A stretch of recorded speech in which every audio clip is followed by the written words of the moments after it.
Yang ketiga yang kita sebut tadi dan mula-mula tadi, fahaman yang mendakwa sebagai ahli sunnah wal jamaah tapi ahli punah waranah. Bukan ustaz ni nak mengata je orang, tak, sebab memang punah dah tuan-tuan. Serban besar pada kita, jubah baca Quran, jadi imam, jadi apa itu, puasa sama dengan kita. Itu yang kata paling bahaya. Kalau ekstrimnya ISIS, Daesh, militan tu, fahaman inilah yang mengkafirkan orang Islam yang lain tanpa hak. Yang terbaru 2 minggu lepas, ini bukan konspirasi Yahudi, yang memang wujudnya kumpulan Daesh, ISIS ni tuan-tuan. Yang terbaru seluruh Malaysia yang ada dalam Gok yang orang sini panggil Gok penjara tak? Dekat Alur Gajah Melaka yang terbaru. Yang terbaru sampai sekarang ni, semua sekali ada lebih kurang 450 orang lebih macam itu. 450 lebih. Kami daripada Counter Terrorism E8 bersama dengan Datuk Ayub, itulah tangkapan yang ada. Boleh katakan tiap minggu ada tuan-tuan. Ada fahaman ideologi 400 lebih. Orang Melayu kita ni, subhanallah. Fahaman ni apa? Antaranya membawa akidah tasbih tadi. Ini paling bahaya, menyamakan Allah Ta'ala dengan makhluk. Kemudian yang keduanya, bid'ah aja memanjang. Bukan tak ada tuan-tuan. Kat Kelantan ni saya rasa ada juga, tapi kecil lah, tak banyak. Sebab kita masih lagi kuat, pondok-pondok kita sangat kuat lagi. Mudahnya macam ni untuk ringkaskan masa. Sebab saya kata pukul 8, jadi kena habis juga pukul 8. Orang selalu kuliah subuh sini habis pukul apa je? Pandang tanya orang saja. Apa? Kedah je lah. Habis pukul apa selalu sini kuliah subuh? Daripada Kedah datang? Uish, pukul 8 boleh je. Saya bimbang. Mari tempat orang ni kena minta izin je. Ingat, saya nak ambil satu hadis Nabi SAW tentang sampainya pahala. Datang daripada Kedah, insya-Allah. Tentang sampainya pahala baca Quran, sedekah dan seumpamanya kepada orang yang telah meninggal dunia. Ada satu hadis diguna pakai oleh golongan ini. Kerja dia apa? Bila dah mati, tak payah tahlil, tak payah talqin. Mana sampai dah mati kan? Kan sedap dengar bunyi. Bukankah hadis Nabi kata 3 perkara je sampai, hak lain tak sampai dah? Buat apa dia lagi? A'udzubillah. Kita baca hadis Nabi SAW yang diriwayatkan oleh Imam Bukhari dan juga Muslim, yang selalu kita dengar. Dan fahamilah, dia ada hadis ni, ada ilmu dia, nama dia mustalah hadis. Kaedah untuk takhrij, untuk mengeluarkan hadis itu, murad dia mana, kehendak hadis itu yang Nabi kata apa dia. Kita selalu dengar hadis ni, Nabi kata apa? Idza mata ibnu adam in qata'a amaluh illa min thalath. Apabila mati seseorang anak Adam itu, maka terputuslah amaluhu. Ini perlu faham. Terputuslah amalan. Hu tu dhamir. Dhamir tu maksud dia ganti nama. Ganti nama tu rujuk pada siapa? Rujuk kepada orang yang telah meninggal. Orang hidup tak ada cerita dalam hadis ni. Cerita kepada orang yang telah meninggal dunia. Apa yang pernah dia tinggalkan masa dia hidup dulu? Apa yang pernah dia tinggalkan? Illa min thalath, kecuali 3. Sedekah jariyah, sedekah yang berterusan. Wakaf, sedekah orang, bantu orang miskin, fakir dan seumpamanya. Wal ilmu yuntafa'a bih, ilmu yang bermanfaat ni sekarang ni ilmu bermanfaat ni. Bila mati esok kelak nanti, inilah yang jariah akan sampai pada kita. Sebab itulah kita cerita beria sangat penting majlis ilmu. Wa waladun salihun yad'ulah, anak yang salih yang mendoakan kepadanya. 3 ni masa dia lepas mati ke masa dia hidup? Masa dia hiduplah dia sedekah. Masa dia hiduplah dia belajar. Masa dia hiduplah dia buat anak, nak mudah bahasa kita. Ada anak. Bukan lepas mati tu dia hidup balik dia buat benda itu. Adapun yang hidup, kita ni hidup, tetap sampai kepada orang yang telah meninggal dunia, sebab tidak terkandung dalam hadis tersebut. Faham molek lah kita ni. Ustaz ni cakap ke siapa? Siapa-siapa pun lah. Mana dalil yang menyatakan bahawa sampai doa, sampai sedekah, sampai kebaikan mereka kepada orang yang telah meninggal dunia? Quran pun dah cukup dah dalil. Mereka ni tutup kebenaran Al-Quran. Selalu kita doa, Tok Imam berdoa, kita berdoa. Apa Allah Azza wa Jalla ajar pada kita? Rabbana ighfir lana wa li ikhwanina alladhina sabaquna bil iman. Ya Allah, ampunkanlah dosa kami. Kita hidup. Wali ikhwanina alladzina sabaquna bil iman, dan saudara-saudara kami yang telah mendahului kami, yang telah meninggal dunia, ampunkanlah mereka. Siapa ajak? Allah Ta'ala yang ajak. Siapa awak nak lawan Allah Ta'ala? Bukan awak tuan-tuan. Siapa kumpulan ni nak marah sangat? Nabi pula ajar macam mana? Kita ada satu amal ibadat, nama dia solat jenazah.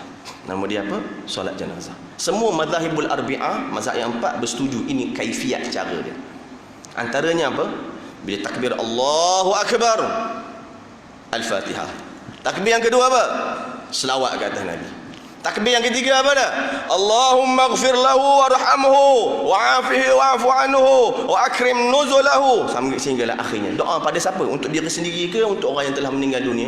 Untuk orang telah meninggal dunia. Maknanya dia dapat manfaat daripada orang yang hidup. Hadis Nabi yang lain, sebab golongan ni Quran hadis nipu belaka. Ikut kepala tu. Tak sampai. Yang cakap bukan calon-calon orang saya cerita tadi. Hadis mutawatir ni darjat yang paling tinggi, yang mana diriwayatkan oleh ramai sahabat. Maknanya status dia adalah sahih. Nabi SAW pernah suatu ketika berjalan dengan sahabat. Kemudian Nabi berhenti. Bahawa ada 2 kubur dekat depan dia. Dan di samping itu ada dahan tamar yang masih basah, maksud dia masih lagi hijau. Nabi mematahkan akan dahan tersebut, dan Nabi koyak 2 dan pacak dekat kepala kubur ni satu dan kepala kubur ni satu. Dan Nabi bersabda, la'allahu yukhaffifa anhuma ma lam yaibisa. Mudah-mudahan pohon ini, dahan ini boleh meringankan azab kepada orang yang sedang diazab dalam kubur tersebut. Yang pertamanya Nabi kata la yastatirul baul fa inna amata adzabal qabr minhu. Yang pertamanya sebab dia tak sucikan hadas kecil. Kencing tu cor je habis sampai masuk kena kain, solat dengan keadaan kotor. Ingat, ini Nabi kata apa? Fa inna amata adzabal qabr minhu. Umat aku kebanyakannya ramai dia azab dalam kubur sebab tak suci hadas kecil. Tak ada istibra'. Tuan-tuan dah belajar fiqh, buatlah yang apa yang belajar. Yang keduanya Nabi kata an-namimah, mengadu domba, batu api, aduh je gaduh. Lawan belaga macam belaga ayam.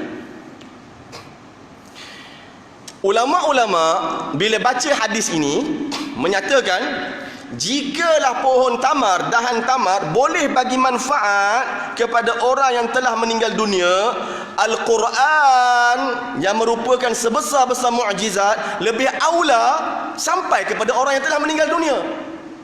Saya tuan-tuan, dekat Selangor ada seorang hamba Allah Ta'ala, anak dia seorang tu belajar macam kita lah, ahli sunnah wal jamaah. Seorang ni belajar yang jenis Salafi Jihadi, Wahabi, ISIS ni apa semua. Ayah dia meninggal, nak baca talqin dekat kubur. Bukan tak ada dekat Kelantan ni, saya rasa mungkin ada juga. Seorang bentang tikar, seorang tarik, bentang tikar, tarik, bentang tikar. Imam pun pening kepala. Tahu bidah tak sampai. Hak ni pun tak mengaji, hak ni mengaji salah. Subhanallah. Imam An-Nawawi, ingat hadis dalam Riyadus Salihin kita sebut tadi oleh Imam Nawawi, ramai dibaca oleh puak-puak ni juga, tapi dia tutup dalam bab ni. Jahat ni kumpulan ni. Padahal Imam Nawawi dia menukilkan kalam Imam Syafi'i, dia letak dalam kitab dia. Apa Imam Nawawi kata? Yang dinukilkan daripada Imam Syafi'i. Lau qara'u syai'an minal Qur'an 'inda qabrihi kana hasanan. Walau qara'u kulluhu kana ahsan. Jika mereka itu membaca sedikit sahaja daripada Al-Quran, baca qul huwallahu, qul a'udzu birabbil falaq dan seumpamanya, inda qabrihi, dekat kubur, adalah sangat baik. Tetapi jika mereka khatamkan 30 juzuk baca dekat Quran, kana ahsan, adalah sangat baik. Maka bacalah Al-Quran dekat kubur. Bukan kita menyembah kubur. Amalan-amalan ahli sunnah wal jamaah kena diketengahkan. Isu bid'ah, ringkas sikit lagi. Allah, 10 minit ni. Ya, saya habis awal tuan-tuan. Saya faham tuan-tuan nak habis awal. Bid'ah ni ambil kaedah usul, nak mudah sebagai orang awam. Nabi kata apa? Saya nak ambil 2 contoh je, betul habis. Yang pertamanya, kaedah usul ni bertepatan dengan hadis Nabi. Apa dia? At-tarku la yaqtadi at-tahrim. Pegang kaedah ni betul-betul. Sesuatu yang ditinggalkan, sesuatu yang Nabi tak buat, tidak semestinya haram. Yang kita buat tambah-tambah Nabi tak suruh buat, kita buat. Benda yang ditinggalkan, yang tak dibuat oleh Nabi, tidak semestinya haram. Contoh supaya kita mudah faham. Contoh dia tuan-tuan. Dalam satu hadis yang diriwayatkan oleh Imam Al-Bukhari, yang diceritakan oleh seorang sahabat yang bernama Rifa'ah bin Rafi'. Rifa'ah bin Rafi' menceritakan, kunna yauman nusalli wara'an Nabi. Suatu hari kami pada sahabat sembahyang di belakang Nabi SAW. Ramai-ramai salat belakang Nabi sebagai makmum. Kemudian Nabi qiyam, kami qiyam. Nabi rukuk, kami rukuk. Makmum kena ikut. Nabi i'tidal, Nabi sebut macam imam sebut, Sami Allahu liman hamidah. Maka sahabat sebut, Sami Allahu liman hamidah, Rabbana walakal hamd. Tetapi ada seorang sahabat yang Nabi Muhammad dapat dengar. Allah Ta'ala bukakan hijab, dapat dengar dia berkata satu kalimah yang Nabi tak ajar sebut dalam solat, dia tambah-tambah sebut dalam solat. Nabi tak ajar. Dia sebut apa? Lepas daripada Rabbana walakal hamd, hamdan kathiran tayyiban mubarakan fih. Habis dia daripada solat, Nabi memalingkan mukanya dan bertanya, manil mutakallim? Siapa yang bercakap tadi? Siapa yang menambah-nambah benda yang aku tak ajar? Nabi tak ajar, kau tambah-tambah. Sahabat tadi senyap tuan-tuan. Senyap, tak berani nak jawab. Siapa suruh buat? Padam ke jawab. Manil mutakallim? Kali kedua Nabi tanya, sampai sudah tak jawab. Orang yang sebelah dia tadi pun tunjuk, dia lah ya Rasulullah. Tak ada awak cakap, awak jawab lah. Siapa pandai-pandai nak tambah sebutan dalam solat? Kali ketiga Nabi tanya, sampai sudah tak jawab, senyap. Takut dengan Nabi sebab menambah-nambahkan benda dalam solat. Baik, Nabi kata dalam hadis riwayat Imam Bukhari, ra'aitu bid'atan wa thalathina malaka.